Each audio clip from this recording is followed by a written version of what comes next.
सिडकोच्या गलतान कारभारामुळे खारघरमधील स्वप्नपूर्ती सोसायटीतील लिफ्ट बंद झालेली आहे। खारघरमधील स्वप्नपूर्ती सोसायटीतील लिफ्ट आणि पाणी पुरवठाही बंद झालाय। 6 लाख वीज बिल न भरल्यानं 14 मजली इमारतीची लिफ्ट पुरवठा आता बंद करण्यात आलाय।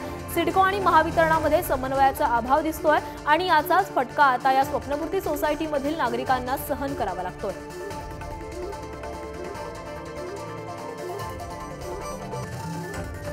तर याबाबत अधिक बोलण्यासाठी आमचे प्रतिनिधी प्रमोद चिंचवर आपल्यासोबत पुन्हा एकदा जोडले गेलेले आहेत। प्रमोदजी, आता आलेली समोर बातमी आहे त्यानुसार सिडकोच्या गलतान कारभारामुळे स्वप्नपूर्ती इमारतीमध्ये जे रहिवासी राहत आहेत त्यांना फटका सहन करावा लागतोय। वीज आणि लिफ्ट बंद करण्यात आलेली आहे, पाणी पुरवठाही बंद आहे।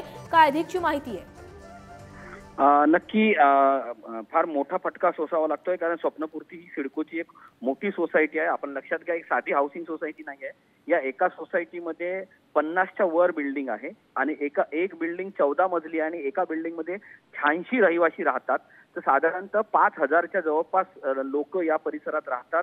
3000च्या वर जवळपास कुटुंब इथे राहत असतात आणि अशा वेळेला जर 14, 15, 14, 10व्या मजल्यावर जे लोक राहत आहेत खास करून त्यांना मोठा अडचणी होत आहेत। इथे आजारी लोक आहेत, ज्येष्ठ नागरिक बरेच आहेत आणि काही गर्भवती महिला पण आहेत।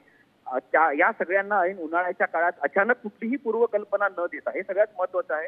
सिडको आणि एमएससीबी या दोघांच्या समन्वयाचा अभाव आहेच, पण एमएससीबीने पण कुठलीही पूर्वसूचना इथल्या नागरिकांना दिली नाही, सिडकोनेही कुठलीही पूर्वसूचना दिली नाही आणि सर्व इमारतींच्या लिफ्ट बंद करण्यात आलेल्या आहे। आणि एमएससीबी तर्फे असं सांगण्यात आलं की उद्या पाणी पुरवठा सुद्धा बंद होणार आहे, कारण पाणी चढवणे आणि सगळ्या सप्लाय करण्यासाठी जी वीज लागते तो पुरवठा सुद्धा उद्या एमएससीबी बंद करणार आहे। त्यामुळे अतिशय गंभीर संकट आहे। 7 वर्षापासून सगळे लोक तिथे राहत आहेत आणि वारंवार सिडकोला विनंती करताय की सोसायटी बनवा आणि ही आम्हाला ट्रान्सफर करा, पण सिडको ती ट्रान्सफर करण्यासाठी उदासीनता तर दाखवत आहे। पण दुसरीकडे जी कोट्यावधी रुपये जी सिडको प्लॉट विकून आणि घरं विकून कमवते ती 16 लाख रुपये फक्त वीज बिल का भरू शकत नाही?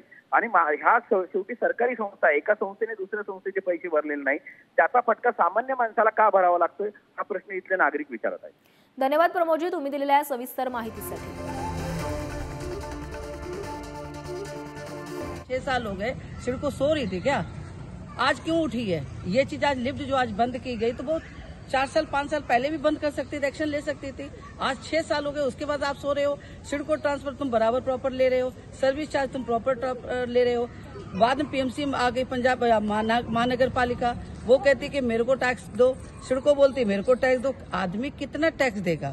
आज किसी को नोटिस नहीं है, कुछ नहीं। अचानक से तुम लिफ्ट बंद करते हो कि कोई हादसा हो गया, कोई मर गया, किसी को अटैक आ गया तो कौन जिम्मेदार होगा?